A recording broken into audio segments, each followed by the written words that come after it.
have a very good team atmosphere, and they are all kind of on a similar page. Ryu was taking that break, and he came back now, so hopefully the entire team is kind of reinvigorated and ready to work towards the future. Let's see what they can do here in the second round. Orange team versus orange team. Who's going to be the better orange, Kobe? That is true. Callista and Elise banned away by Echo Fox. Phoenix1 taking Zach off the table. They got to play it last game. They're not willing to allow Echo Fox to do that this game. Caitlyn also banned away. All right, these are the more standard allocation of bans, I guess. We do have Zach back in his rightful place. Right on the ban list. In the ban list here. #1 ban on red side. Smack dab. Callista and Caitlyn both off as well. There's the LeBlanc. No real surprises. Is it going to be another support here? Because the support bannings has been interesting to me.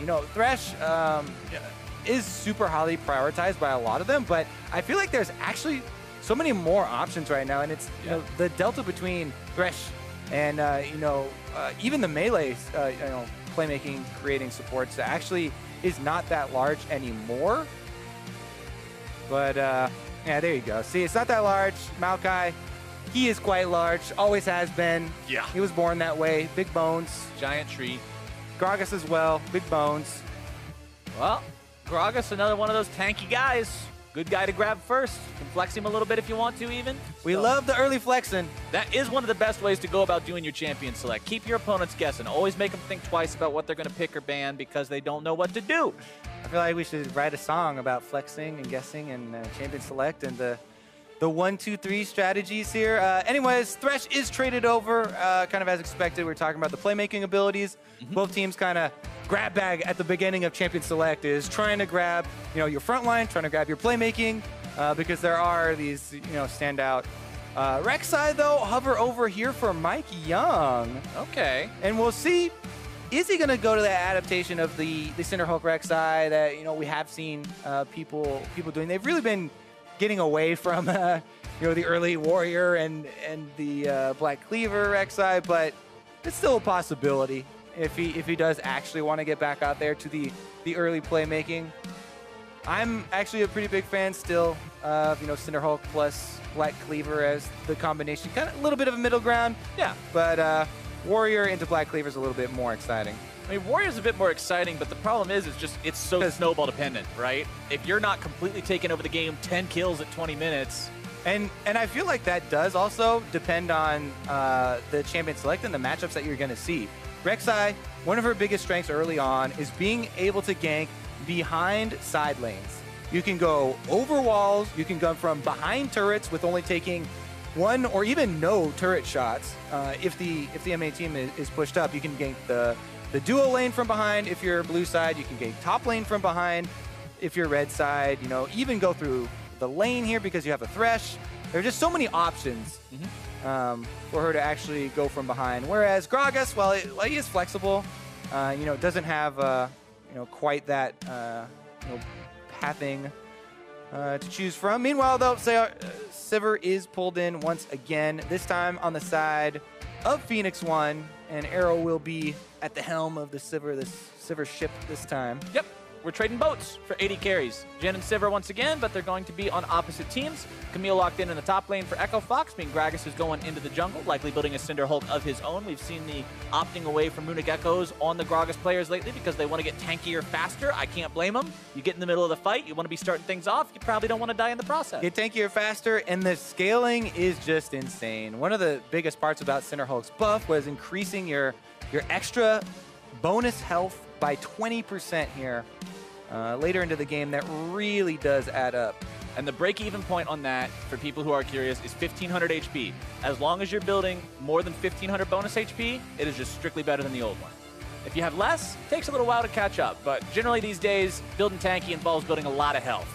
So Renekton and Shen banned away on the side of Echo Fox. Phoenix1 taking away Rumble and Zyra as Arrow trolls around a little bit, waiting on his real pick to come through. Thinking about that Cho'Gath. True damage could go right through Camille's shield. And that's what it's going to be. Zig on the Cho'Gath. But it is top lane Cho'Gath. We've seen top lane Cho'Gath. We've seen jungle Cho'Gath. That's what I'm saying. Go right through that Camille. Yep. Cho'Gath will have a feast. Just munch that Camille all the way out of the top lane. And honestly, Cho'Gath is one of those champions where if 6 months ago you told me Cho'Gath's going to be meta, he's going to have one of the highest win rates in the game, I would have said, what are you talking about? That doesn't make any sense.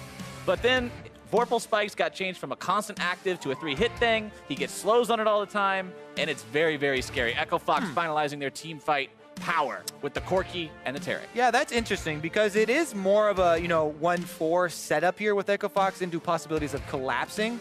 Taric, as you said, super good in team fights, mainly due to the ultimate, but also due to the stuns. You can actually set up stuns really nicely with a Camille. Camille is one of those champions that is so mobile. Any sort of assist support champion that you have is really good. So Camille definitely enables the engagements. We'll have to see if they can actually pull it off because it does take a lot of coordination with your team. And as far as, working together here, Brandini and Gate, we'll see how well they've been able to pull that off. But again, Camille likes to set it up by split pushing beforehand so you can get some, good teleport in or some sort of good flank in, or even just take your toll split pushing in the 1v1. And Ryu on the Cassid in this game, it's been a topic of conversation before. After Corki got reworked a little bit, and it's not even a full rework, literally just a passive number ratio change to make it so he's almost all magic damage.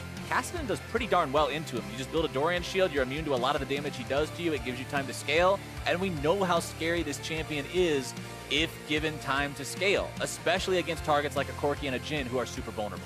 Level 16 Cassidin is the dreamland. The ultimate cooldown gets to be so short. That's why people always talk about his scaling.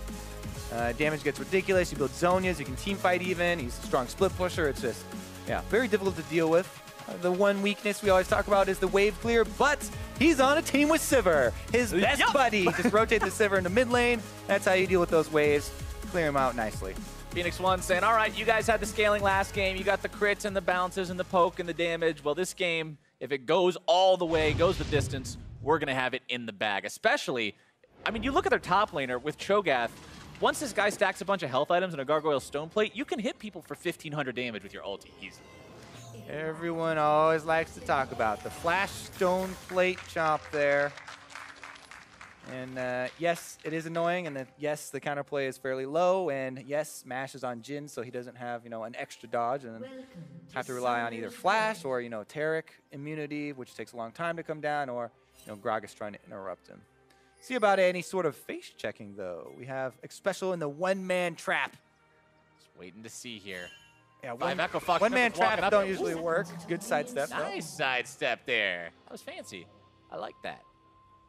Zig knows that he's alone because the rest of Echo Fox had showed face down there in the bottom part of the map. So he'll walk up, doesn't decide that he wants to place down any information boards, early information boards, I should say, on the blue buff.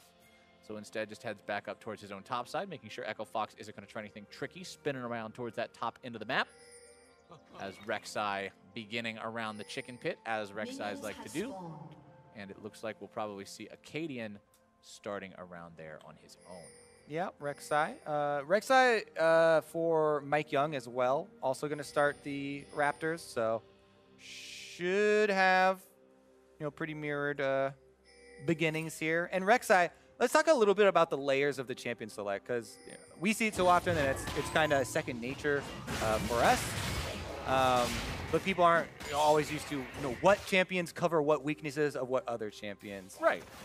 And never mind, we're going to have to go over that theory later. Phoenix1 going to go put a stop to this super leash, at least make them pay for it with a little bit of health.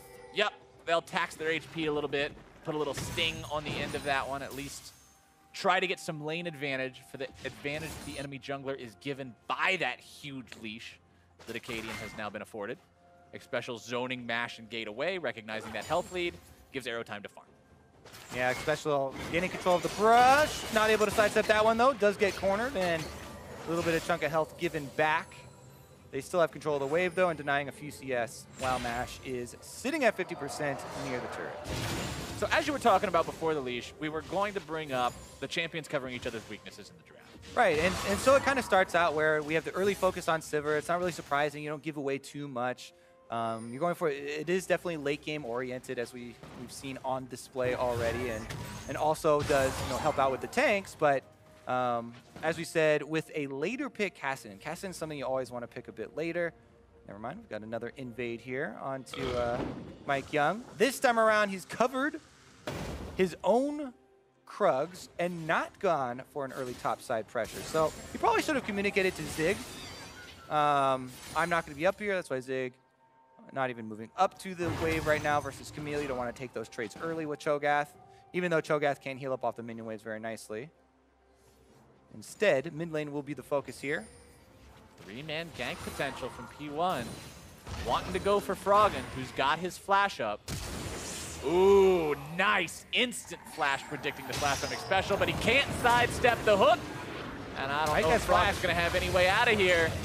Not today, Mike Young, first blood. Even though Froggen can flash early, doesn't matter because Phoenix1 brought 3 members to that mid lane party. Ryu actually didn't even get to participate. Meanwhile, Arrow's going to have to fend for himself in the bottom side. Good spell shield there, but first blood onto the Corki is huge. Mike Young able to get that one on the Rek'Sai and kind of get that early game off to a very nice start here. On one of those champions we talked about can abuse that early on. We'll take another look, but X Special with the roam from bottom lane. They pushed up, he goes for flash. Now they know there's no other way for Froggen, to dodge this. And X Special says, hey, don't back off of this gank. Mike Young, where you going? I'm not done here. Watch this. I will predict his dodge. He lands the hook, by the way. And that could have gone 2 ways. If Froggen had not tried to dodge that and had just curved up the banana brush, would have gotten out, but X Special predicts a dodge. In the end, that makes you look a little bit silly, but it kind of is a 50-50 in pro games because both players are very well aware. There's only 2 possibilities here. Right. Either you're dodging back or you're not. And got caught on that one. So, props to X Special for the roam as well as the hook. Starting off another play here in the... No flash for X Special though. These plays are really so much more scary when the Thresh has flash and he can lantern flash in with the play. Oh hook, my goodness, maximum range on the hook as he brings in Mike Young for even more damage. Gate and Mash will tank this as long as they can. Arrow walks right into the Deadly Flourish with his spell shield to grab some mana too. And look at that, another big X Special play. 2 summoners off of the AD carry. Mash now no heal or flash, and Mike Young is still hovering around bottom side, looking to keep the pressure on.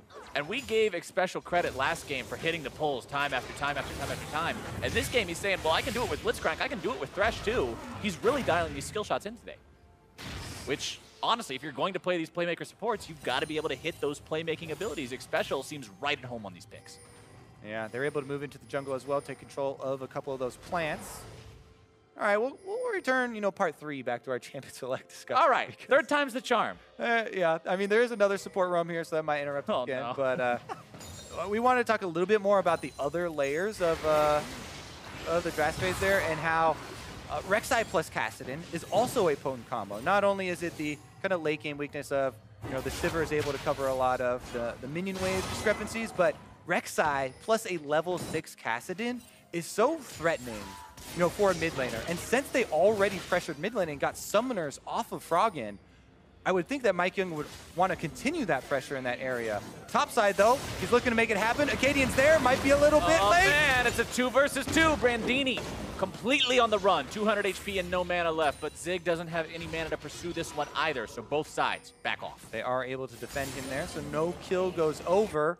Teleport being used by Ryu back to the mid lane, so he doesn't give up any more experience, and has a little bit of an edge here as Froggen has run out of his charges of the refillable potion. So Ryu can try and bully or try and let these minions deny. Remember that Froggen also doesn't have a TP of his own to get back to lane. Always having the package available every 5 minutes or so on Corki means you usually opt for that combat summoner spell, especially against a Kassadin. Exhaust has so much value. Huge value. And right now, mid lane, I think, is the biggest issue. We talked about a couple of the stages of the setup. Rek'Sai plus the Kassadin, the combination of these guys bullying on. They had a roam from X Special, and look at these CS. This is a Kassadin bullying lane, big CS lead, summoner spell lead. They also have, huge jungler priority here. Mike Young looking to move in for a steal. Since bottom lane was just chased out, they're going to be able to get this red. Unless Smash finds a random steal. Nope. Secured by Mike Young. He's got the bite there. Now, one thing I remember we talked a lot about during the initial Rek'Sai rework was a lot of Rek'Sai players were maxing the tunnel first instead of the Q because it was giving them more damage, it gave them more burst, you could get back into the tunnels faster.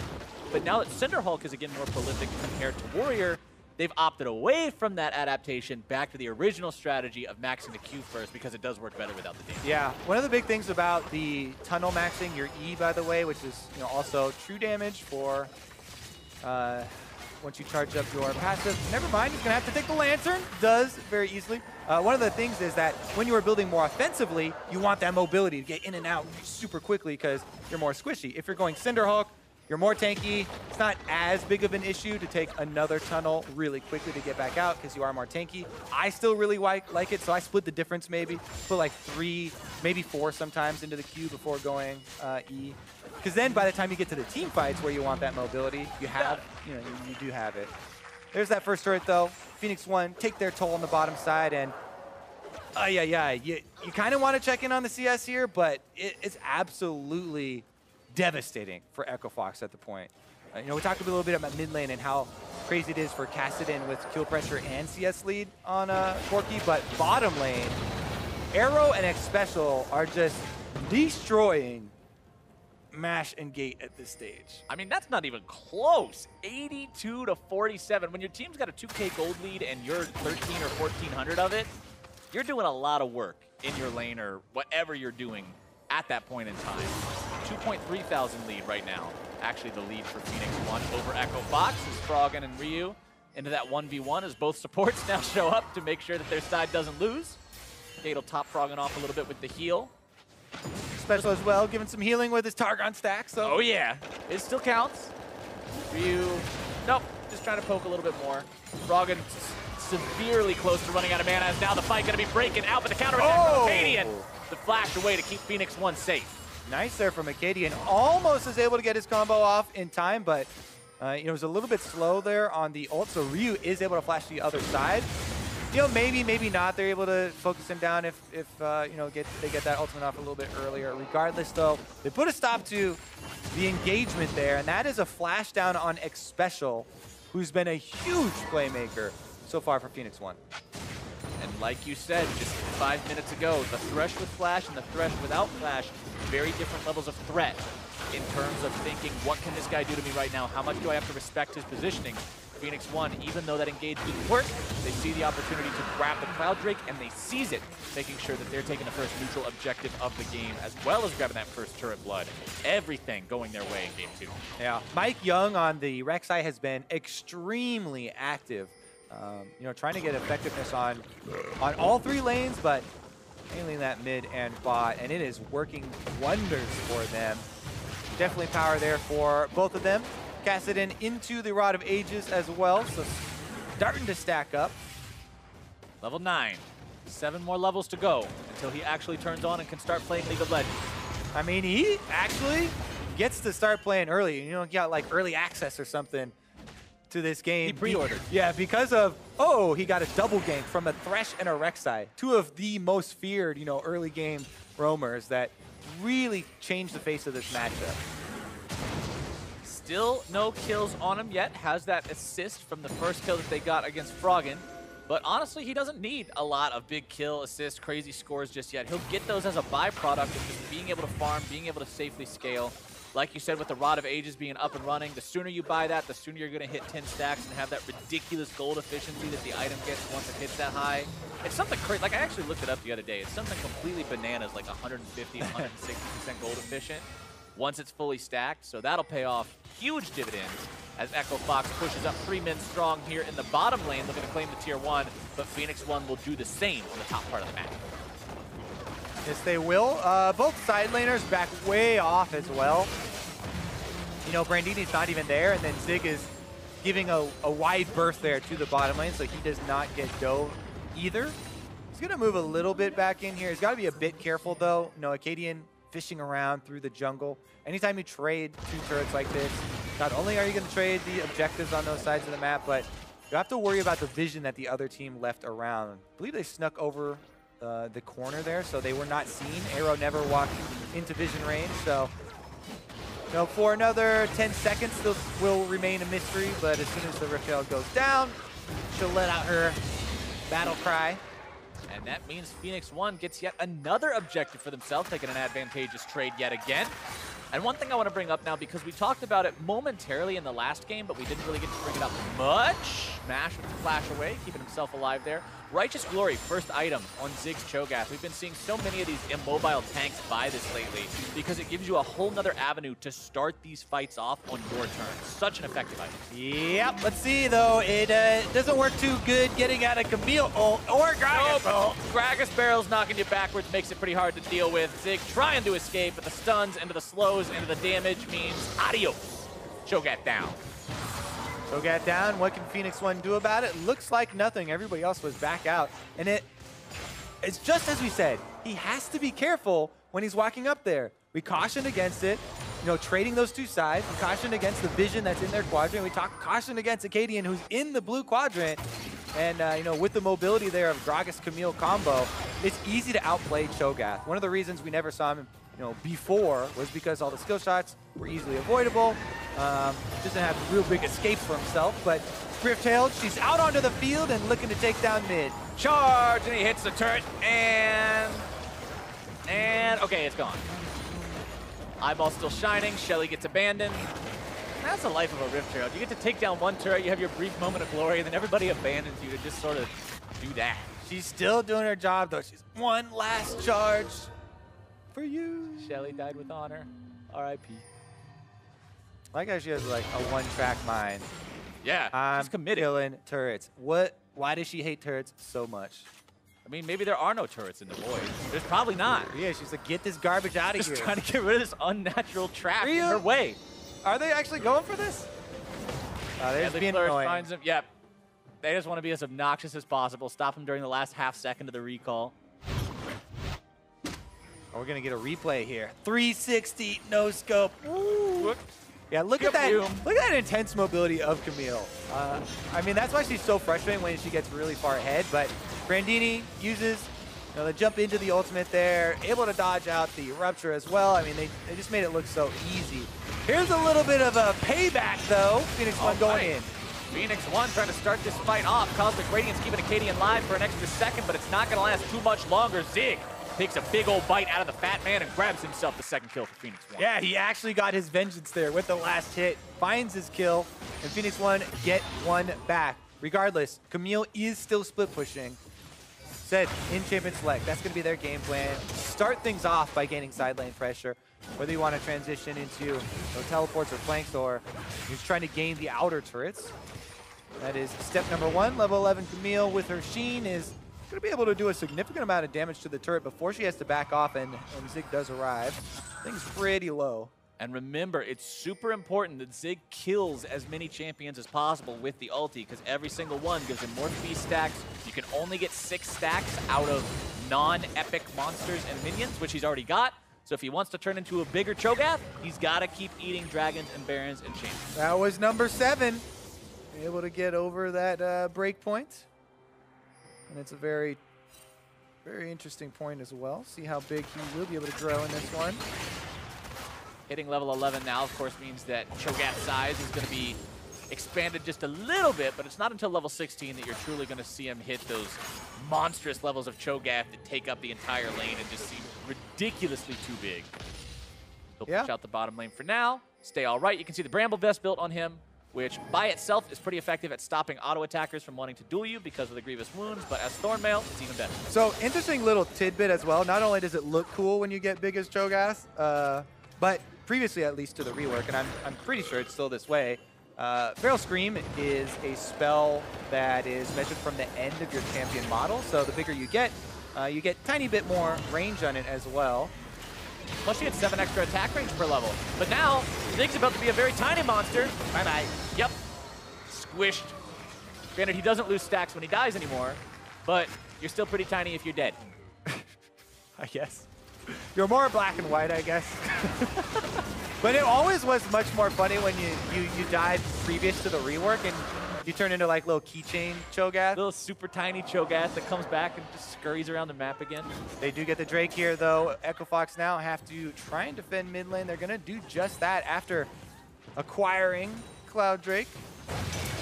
1-for-1 Drakes again, very similar to game number 1. Kills tied up as well. Phoenix1's big advantage at this point, Kobe, is in the turrets, that better macro play for the first part of this game. But Echo Fox grabs the tier 2 in the bottom lane. Sticking to that split push, Camille on her Trinity Force now starts to feel pretty good. And you've got to be scared of that if you're the Cho'Gath, because again, you can farm, everything's cool, but if she brings somebody else towards that fight and you can't get away, it goes back to the joke. Because I remember when Stoneplate got introduced to this game, and people originally found the interaction with it and his ulti, and they're like, oh my god, you can burst people for 1500 damage with Cho'Gath. The instant counter argument was, yeah, but then you're playing Cho'Gath. Camille, yeah, and that problem isn't a problem anymore. Right, Because as we said, good. one of his biggest problems was people dodging his skills. Now, if you just activate your Vaporeal Spikes and you get that slow, you auto-attack him, then you can set up your combination of silence and knockup, and then get your ultimate off. By the way, just for reference, Camille right now, 1,887 health. Okay. So we'll check in if he does actually, build into the Stoneplate for the very big chomp. But currently, it is going to be just over 600 true damage on his beast. It's like 1/3 of He's got a ways to go to be able to do the 50% shot or whatever. He can execute her from 33% right now, but he's still going to need a lot of help to get her that low to begin with, especially considering her magic damage shield will block a lot of the burst from the Rupture, the Feral Screamer, even the Vorpal Spikes. So once Brandini gets some lifesteal on that Camille as well, it just becomes that much scarier to try to get him within that threshold. So Zig will have his work cut out for him until he becomes that monster Gath that he may be able to become later in the game. Nice foul, also completed on Mike Young. It's that supportive style of Rek'Sai, that Cinderhulk, pure tanky one that we're seeing these days. Enabling his carries to be that much safer. You can see the Lich Bane being worked on as item number 2 for Ryu. Very standard for Caston. Actually makes him a threat when he jumps in, so he can have that insta-give potential. And the scaling machine continues to lurch forward for Phoenix1. Yeah, Arrow's quite happy with the way that this game has been going. Starting out the lane so successfully on a Sivir, making you cruise through the early scaling here. Definitely puts the whole team kind of at ease, and that's why you're seeing this game is much more calm than the first one, right? Yeah. We haven't seen as much focus on the mid-game playmaking, and no real big rush there, because they know they do have a better insurance policy this time around. Yeah. With the Kassadin, fully stacked out Rod into the Lich Bane very quickly, as you said. And there you go. Arrow does complete the first Zeal item, which is going to be the Rapid Fire for that first big chunk. Well, he's 2/3 of the way there. Needs one more crit item to really come online with that Sivir. You're going to see Mash doing a build similar to what Arrow did last game on the Jhin, going for the lethality first into the straight crit scaling. Doesn't want to be that full lethality stack Jhin that falls off so hard in the late game, especially against tankier opponents, knowing that you've got that Rek'Sai and that Cho'Gath, and hell, even the Thresh on the enemy team that will become resistant to that as the game goes on. Froggen, also with Trinity Force and Static Shiv, means when he lands those auto attacks, they're going to have some sting to them. Package also up and running. Always got to keep your eye on that whenever Echo Fox has that one at their disposal. And it's used as a retreat thing. I kept my eye on it. I saw it. All right, we both saw Right time in the middle. I shouldn't have said anything. We would have got to see a really cool package play if I didn't shut up. But instead, he uses it to retreat, as is the fate of many packages with Corkis, because the enemy team knows to play around them. All right, we may be seeing the setup here. It is a 2-2-1 from Echo Fox.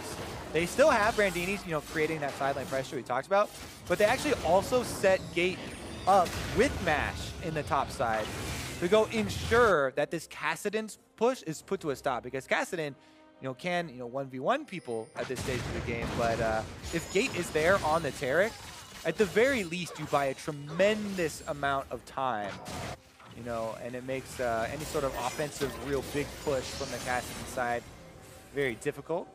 Meanwhile, Brandini is also giving respect to the lack of vision that they have. Both teams have been able to defensively clear out a lot of the split push wards their enemies have been trying to get down to really set up the Kassadin and set up the Camille for creating that pressure.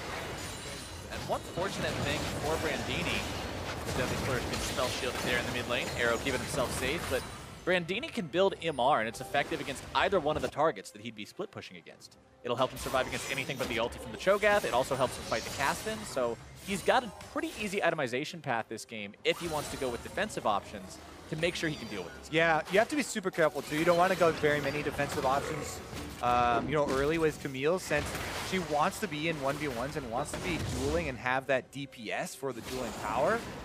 And she's going full on with this game plan. I really do think that is the way to go.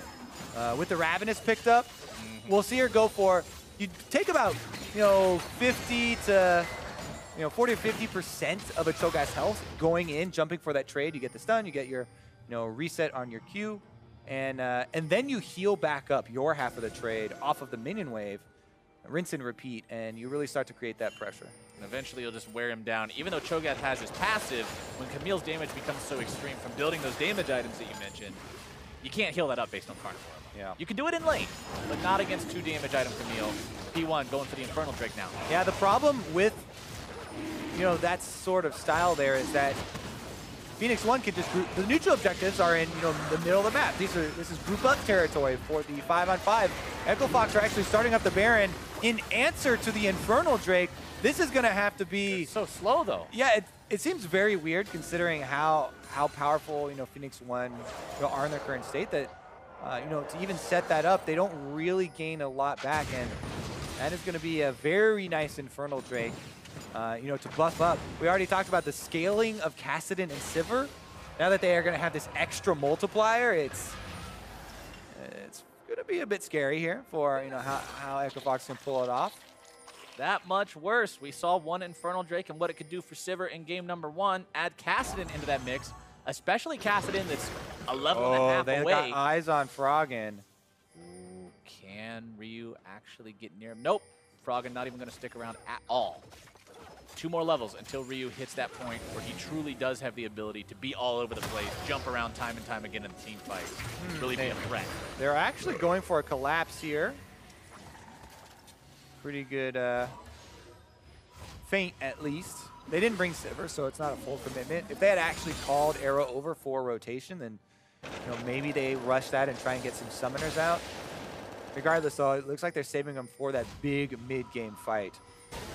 And I like the Talisman of Ascension pickup from Gate this game as well, to sort of give them an out if Arrow decides to run at them with the On the Hunt. They can pop that and just try to break that distance, get themselves away from it. So that's a really good point, because you have to pick and choose your battles here with this comp from Echo Fox. You can't just go with that straight up, face check.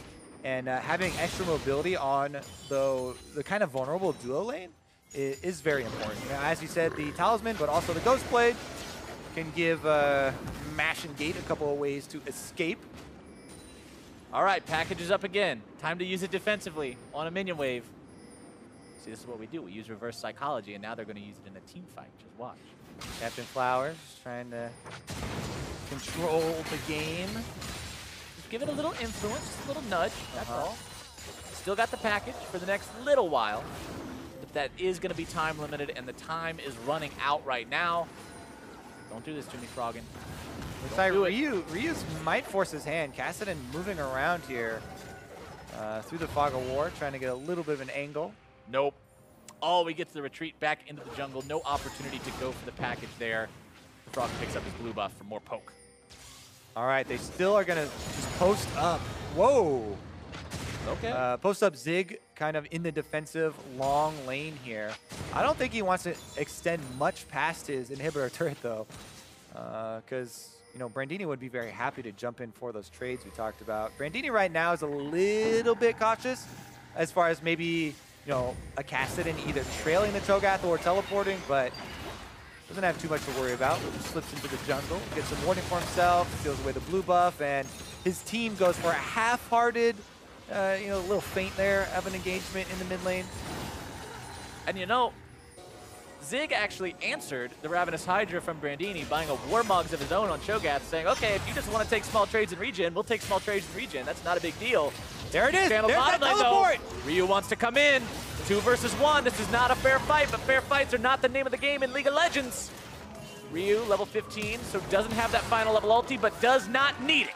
3-2, Phoenix1. Two of the most mobile champions in league. Kassadin is able to get the benefit there, though. Brandini not able to get out after his flash and jump over the wall. Let's see if Phoenix1 can actually get something with this, though. They had to use the teleport, you know, to go get that pick, so they don't have it on. And the flash. And he does go back to base. Now they're setting up for the Baron. They can clear out the wards. They can set up for a little bit of a bait here, maybe.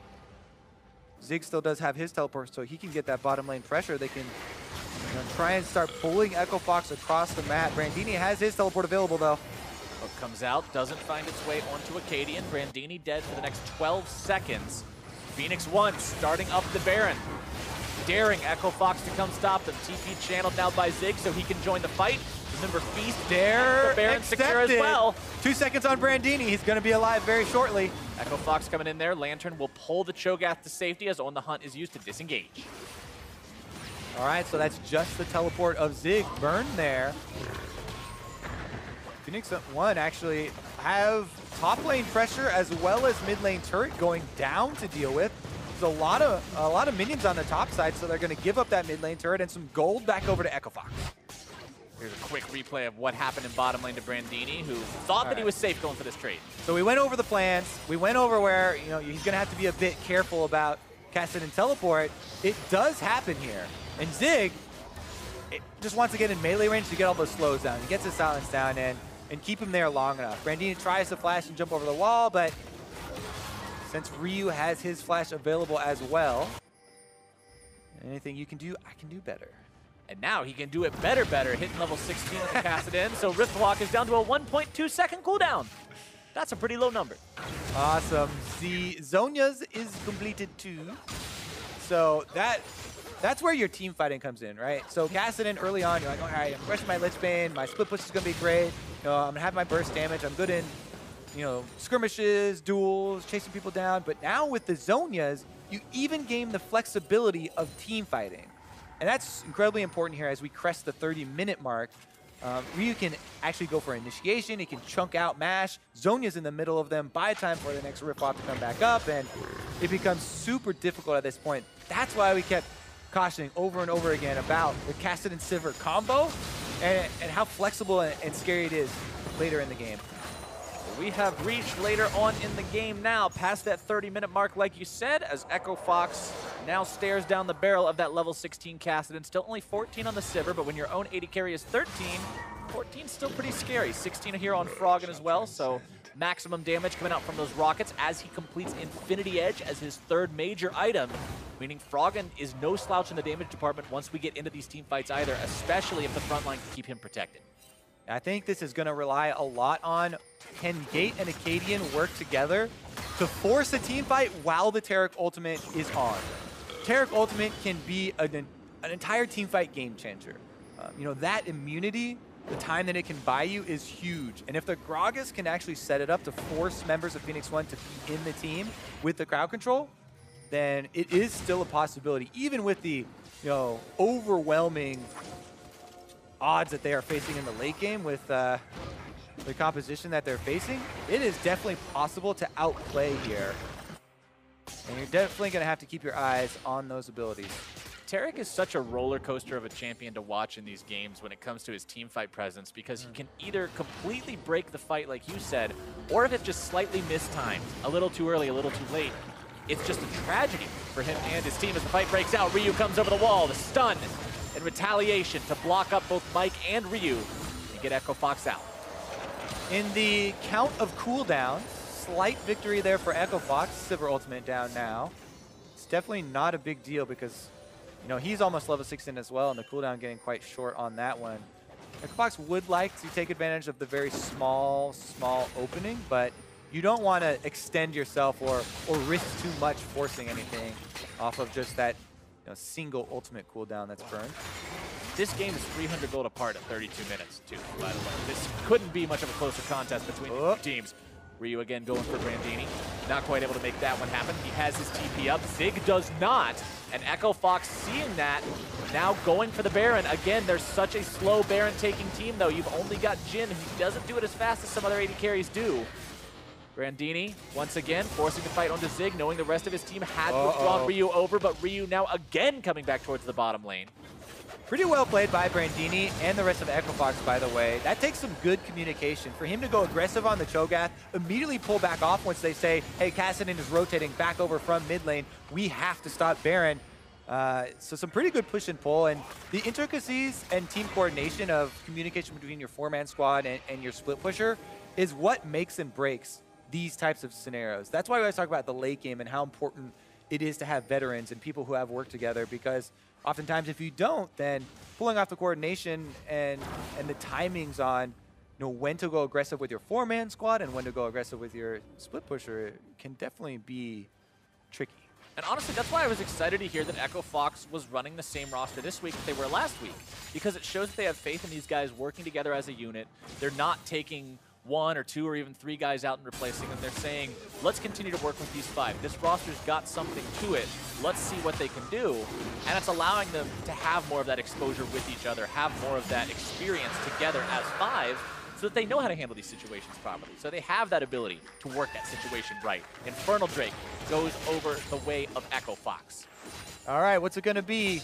Is Brandini's solo, split push pressure going to be able to make Phoenix1 expose their backs here to Cloud Drake, excuse me. I think that's what that was. Let's check the tapes. Cloud Drake. Cloud Drake. It looks like it. That one's on the board there. Sometimes even the Drakes are tricky, but it was a Cloud Drake, so that's 2 clouds over to the side of Echo Fox. Cloud Infernal for Phoenix1. Goes in again for a little bit of a trade. With the Spirit Visage, the regeneration is even more insane. Nice lantern there from Special to reposition Arrow so they don't have to burn any larger cooldowns. And I'm normally a big critic of Cloud Drakes. Like, I'm one of the people who memes on them talking about how they wish they were Infernal Drakes. Ay, ay, ay. But in situations like these, they can be pretty useful if you're trying to rotate back and forth between 2 lanes. Sivir Ultimate popped here in the mid lane as Phoenix1 wants to engage on Echo Fox, but again, they prevent it. Brandini still hanging out bottom side. Zig still hanging out down there as well. Neither one of these two wants to be the one to swerve first in the game of bot lane chicken. Froggen forced to flash. Nice summoner spell pop there from Phoenix1. Oh, Froggen is known for playing the chicken and does burn his flash. He's the first one to flinch. Meanwhile, on top side, Brandini goes in for another trade. Again, instantly healed right off the minion wave, goes back in for another. Right back in that Spirit Visage too, preventing so much of the damage coming out from Zig, allowing him to heal up even more with the Ravenous Hydra. Zig has just no way to deal with this guy.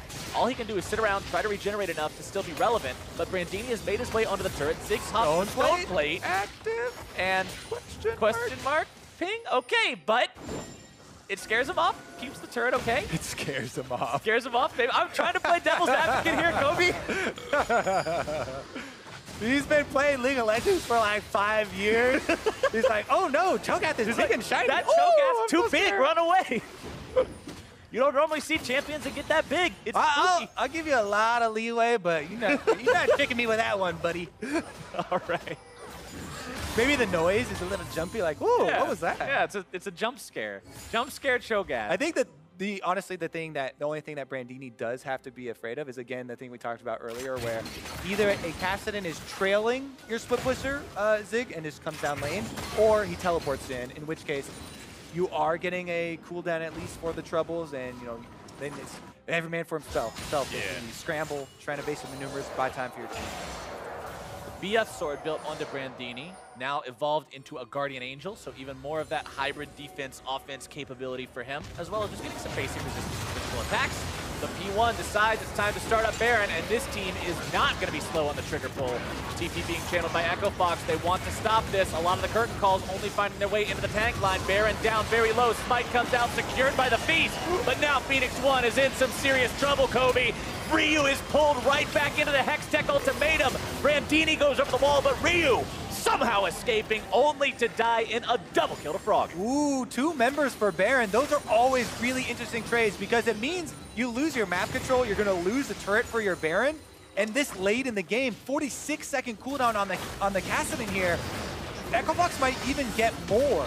Echo Fox, they're not stopping it at tier 2. Baron buff does help you defend a little bit by speeding up these minions and helping them get into place, but you have to be so scared of a dive, Big Chunk on the Arrow. Arrow trying to get back, sidesteps the Deadly Flourish. Mike Young also eating a lot from these auto attacks and rocket combos from Froggen. Echo Fox pushes up, they take the mid lane inhib, and they are not 20 stopping. seconds. 20 seconds on Ryu, 5 versus 4. Echo Fox looking at the Nexus turrets themselves. Silence out onto the front line, and they will disengage with the talisman that we mentioned earlier. They can actually teleport Ryu back out on the field to keep the chase alive. Big hook, here we go. Derek Ultimate comes in. Phoenix1 trying to make their stand, but instead they're going to be losing their support. Into the back line goes Brandini. Arrow going to be cut to pieces. And Phoenix1 may just lose here. Exhaust down onto Ryu and gets himself away. Brandini, Guardian Angel popped. But Mike Young will buy the time against 4 members of Echo Fox, only to die himself. Brandini wants to finish Ryu, and an uppercut kick seals this series. And Echo Fox wins 2-0. Too early on the re-engage for Phoenix1, and they lose everybody for it. Zig now getting locked up, and he's going down. Bring down that monster Cho'Gath, bring down Phoenix1, and Echo Fox makes their statement 38 minutes in to take this series down. What a finish there from Echo Fox. There were 4 seconds left on Ryu. Phoenix1 had him on the run, but then they get a little bit baited in by their own hook landing. They go for the engage. The ultimate from Tarrant comes down, and that's what we talked about. It was a 5 versus 4 with immunity from the Tarrant ultimate. Echo Fox just sweep the entire game off their feet. Just snap of the fingers. Everything was so close. The gold was less than 1,000 apart between the teams. And a Baron call from Phoenix1 that Echo Fox calls their bluff ends the game within the next couple of minutes. No deaths for either bot laner from Echo Fox that game. Mash and Gate, 8 out of 9 kill participation each. No deaths each. They didn't die, but they gave up tons of CS. So remember that. Don't worry about that. Don't worry about the 279 to 408 farm. Worry about the fact that it was the enemy Nexus that blew up and not theirs. Yeah, it wasn't even the end game because, end game CS has a lot to do with lane allocations. And yeah, Sivir, they're trying to put him in there to get a bunch of farm, but it was like 80 to 40 or something. It was close to that. It was really bad. Early on in the game. Regardless, that was a long time ago. So much of this game came down to that split-second late game decision-making, right? The Baron burn was good. They were able to burn it down, but the escape plan was not there. And a huge, props to Echo Fox for chasing them down. They were very patient.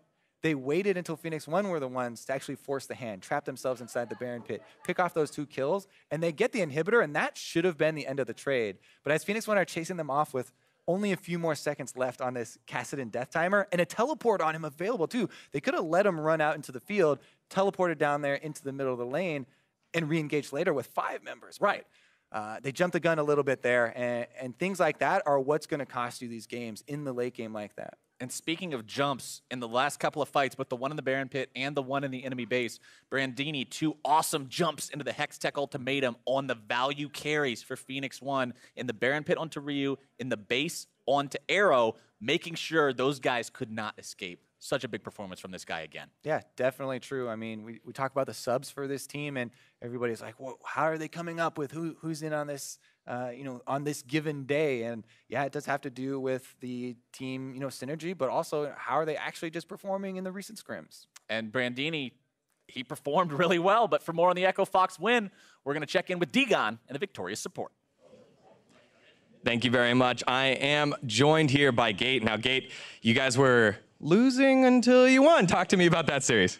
I feel like Phoenix1 played very well. We definitely had some blunders that led to us being behind in the early game.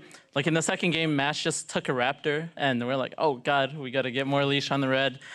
And then that caused us to miss creeps in bot 2.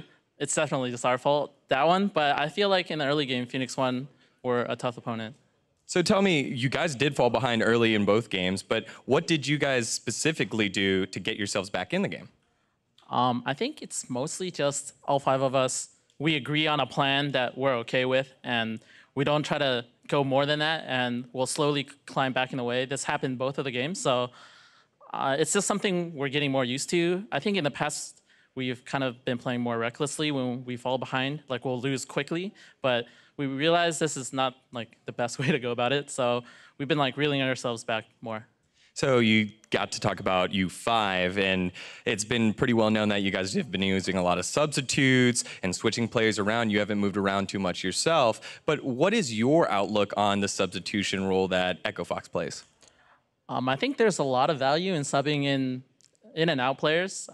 Obvious one is if someone has like a bad game or they think they bring something to the table that'll be really effective against certain teams.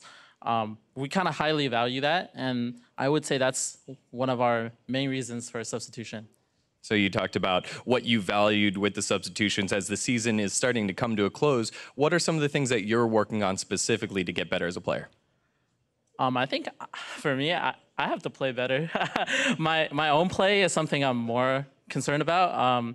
In the past, I think I didn't realize just like I have to play well individually, and I was really focused on like the whole teamwork aspect of the game. But I have a lot of faith in my teammates this season, and I mean we're just trying to close strong. All right, well, you definitely close this series out. Congratulations again, Gate. For more on this series, let's send it over to Dash and the Mark Z.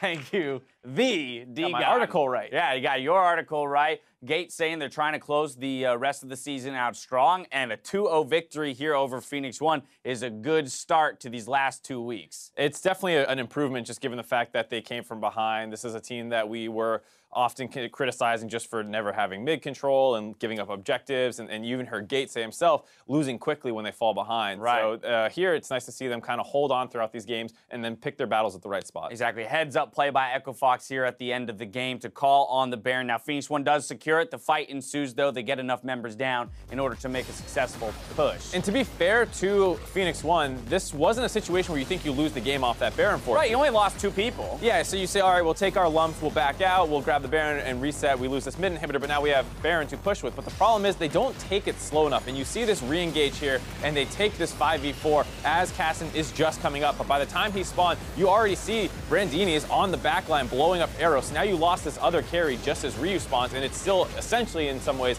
a 4v5. So he instantly gets focused down as well. And it just is this kind of thing where you did not play patiently enough on the side of Phoenix1. Getting the Baron was a decent call, but you re-engaged as the enemy team was still in your base. And if you lose a fight there, the game's going to end. Very much so. Death timer's far too long to be recovered from. But I think what you hit is kind of key, right? The idea that Baron call in and of itself from Phoenix1, not a bad Baron call. Kobe also mentioned it's just that the escape plan wasn't necessarily there to get everyone out alive. All right, even after you lose 2 members, this game should not still be lost. It was the over-aggressive play in the 4v5 that ends the game, and that's where I would have asked for Phoenix1 to show a little bit more poise, say, hey, we still have 3 Baron buffs on our team. Yes, an inhib is down, but if we reset, put the Cho'Gath in the side lane against a TP-less Camille now, we can actually reestablish pressure using the Baron buff against the super minions. That's the thing, though, when you look at this comp, is that the Cho'Gath had actually been doing fine the entire game against the Camille. A couple times the skirmish just got a little dicey. They brought the Caston down, and they kept trying to make repeated attempts on him once they found a kill. Sometimes Brandini got out alive, but they were not under a ton of pressure, and it was starting to get to the point where Camille is threatening these turrets, and I can understand the Baron force, but like you said, once you force that Baron, your 5v5 team comp is very strong. Your split push should be fine, because you were not getting bowled over in that matchup. Right, that brings us back to Champions League, though, where we can kind of recognize that where last game we had early on the side of Phoenix1 versus late game on the side of Echo Fox, both of these teams scale in a healthy manner. So it does put that much more focus on the execution and doing things correctly in the late game. That one big thing that they do have in their advantage for Echo Fox is the Tarek pick. This is something that's been being seen a lot more recently, and it's a champion that in its late game team fights, you can just negate so much pressure from the enemy team, especially because neither of these teams really have great tanks. I think Phoenix1 is really the only one with one of those super tanks right now in the Cho'Gath, and he might not be in the fight depending on how it's breaking out with the Camille on the side lane. Exactly. Tarek, I mean, if used properly, has the potential, right, to negate all of the damage. If all of the spells come through at the same time, it can really hinder your ability, especially when you're looking at someone like Sivir, right, who's trying to do multi-threat damage. He's going to hit multiple people at a time. Tarek negates all of that. Player of the game, though, picked up by Brandini this time around, so showing out big for Echo Fox here on a Friday night. 2 player of the games in a row on this Camille, establishing that pressure. He's one of the later subs to really get playing time as well. For a while, Looper was the guy in the top lane. You saw more switches between Grig and Demonte and all these other people, and he's stepped up now. He's got a player of the game. and in a style that is not something you would have thought of the sub coming in. He had a great game on Shen and was able to get some kills onto Zig, and then this time around on the Camille, just keep pushing in over and over. All right, so again, Echo Fox picking up a win here. This is going to do wonders for them in terms of that three-way tie for 7th place right now, trying to create that match separation from the rest so we can stay out of those 9th and 10th spots. For Phoenix1, though, this is one of those games that they could have won, one of those matches that they should have or could have looked at as a possible victory to pull themselves out of 10th. It doesn't come. What's the prospects for these teams as they move Ryu back into the lineup? I mean, for a while, it did look like Ryu was having a great performance in this series. In Game 1, he was kind of going off a little bit, and then here in Game 2, you see just a huge, he had decent damage numbers and was very important in terms of trying to shut down the Camille on the side lanes. Yeah, the Camille split pushing. So I think he had a decent performance, but it's just to this point now where it feels like this team has very little trust in each other. You don't see Mike Young going for nearly the level of aggressive invades that we were used to seeing him when he was getting this Nidalee pick and the team felt kind of revitalized. Right. It felt like they peaked, the confidence dropped, and with that, the team play. We were kind of hypothesizing coming into the day, and even Mike Young himself had made it known that perhaps Phoenix1 overcorrected in the meta for his style of play, moving so much towards tanks when he'd prefer to play, a more aggressive style jungler. But in Game 1, you leave the Zac up, gotta take it. All right, but he's playing a tank. And here, Rek'Sai, yes, can have the potential to go off if you start picking up kills in the early game. That doesn't happen, and he gets out-damaged by the Gragas on the other side. Yeah, that's the thing, is and Special was trying to make plays, had the early roam to the top side that he and Mike Young coordinated. Same thing with that bot gank they went for, and they were able to get a lot of pressure off it, and they take the first couple outer turrets, but they just never felt like they could know what to do after that, and they completely stalled out in this game. It was a very slow game, as you can see. A big 2-0 for Echo Fox to start off Week 8. We got another series coming your way, rather, when we return. Team Liquid aim to upset our first-place team, Immortals. Don't go anywhere. You're watching the North American LCS.